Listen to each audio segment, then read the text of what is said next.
World Arc Rally is a group of like 20 boats that are sailing together around the world, and it's not a competition, it's just for fun, and the boats do it together so they have people to hang out with and so they can be around other boats out in the ocean if they need help for safety. Rally has been going on since January of this year. The rally started in St. Lucia in the Caribbean, and then you go to Colombia, and then you go through the Panama Canal, and then you go across the Pacific Ocean to Australia, and then you go to Indonesia, and then across the Indian Ocean.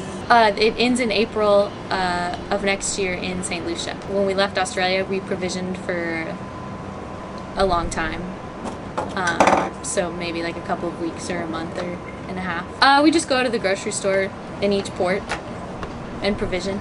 Well, you're on watch for 6 hours a day, 3 hours at a time, and so during that you're sailing, but other than that you do a lot of reading and cooking and sleeping. And I graduated university and then I came here.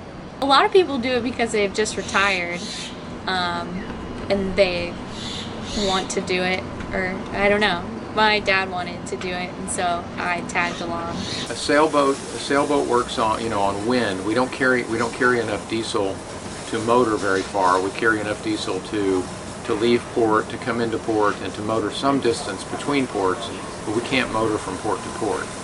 So we have to sail. That's partly how we choose this route that we're on, because in parts of the world the trade winds blow from east to west continuously, very consistently.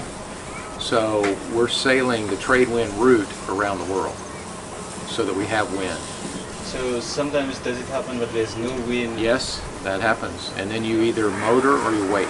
We try to avoid, sailing into storms, and so you also in all parts of the world you have cyclone season and non-cyclone season. So we try to sail, like the cyclone season in Mauritius is just now starting, right? So we're coming in right at the beginning of the cyclone season, but we're going to be gone before it really gets going.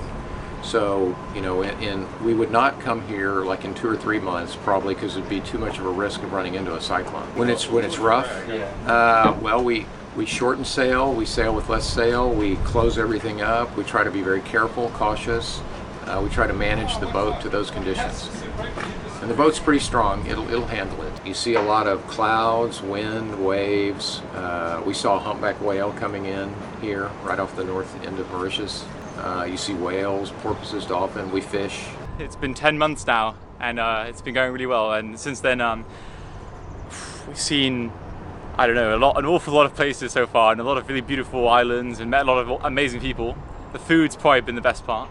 You just got to find ways to sort of occupy yourself. It's also good to mentally prepare. So if you're going to be away from the internet and your friends and everything for 2 weeks or so, I always get like 5 or 6 books and download a lot of films and a lot of music, and just sort of relax and enjoy it. It's sort of some peaceful time. On the boat we have a bank of solar panels, so we get energy from the sun, but we also have a really cool device that as we're sailing along, so the wind is blowing you along, it rotates a propeller.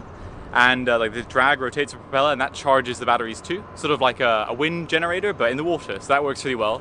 And then if those all fail, we can turn the engine on, and the engine generates electricity just like a car. A lot of people, I feel, get very they see it's like kind of a big scary thing, crossing oceans, and you do a lot of preparation beforehand. But when you're really out there, it's very calming. You put your sails up, and you keep an eye on the weather. You see storm clouds approaching, and these days we have satellite communications to tell weather before time. So we know when it's going to get rough, and we plan around it. So it's very peaceful when you're out there.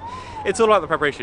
You buy extra food, you have extra water, and you wear a rain jacket and a life jacket, and it's never too bad. We've never had anything too bad happen. We've been quite lucky, I guess. You're so far from medical care. If you don't take care of yourself, then you can get in real trouble. And you also have to know how to take care of all kinds of things, because out there is no like 911 or 999 or no ambulance, right? And the nearest ambulance is maybe days away. So you have to sort of prepare yourself and be able to take care of problems that arise.